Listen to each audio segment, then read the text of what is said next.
ప్రముఖ మలయాళీ నటుడు జయరాం గారింట్లో పెళ్లి బాజాలు మోగాయి. ఆయన కుమారుడైన కాళిదాసు జయరాం ఒక ఇంటివాడయ్యాడు. అలవైకుంఠపురం సినిమాలో అల్లు అర్జున్ కి ఫాదర్ క్యారెక్టర్లో నటించిన జయరాం గారు ఆ తర్వాత వస్తున్న తెలుగు చిత్రాలన్నిటిలోనూ మంచి మంచి క్యారెక్టర్లు చేస్తూ అలరిస్తున్నారు. రీసెంట్ గా విడుదలైన హాయ్ నాన్నలో కూడా ఓ మంచి పాత్రలో కనిపించారు.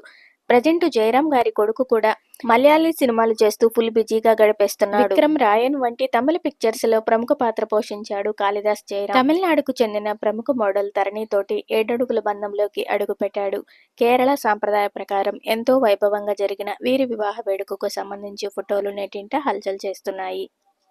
కేరళలో ప్రముఖ ప్రసిద్ధ క్షేత్రమైన గురువాయూరు టెంపుల్లో వీళ్ళ వివాహం జరిగినట్లు తెలుస్తుంది. పార్వతీ జయరాంల గారాల కొడుకు కాళిదాసు జయరాం పెళ్లి వేడుకకు సంబంధించిన ఈ లేటెస్ట్ ఫొటోస్ మీరు కూడా చూసేయండి. నచ్చితే లైక్ చేయండి. ఇలాంటి అప్డేట్స్ కోసం ఎప్పుడు చూస్తూనే ఉండండి మీ అడపాల సిస్టర్స్.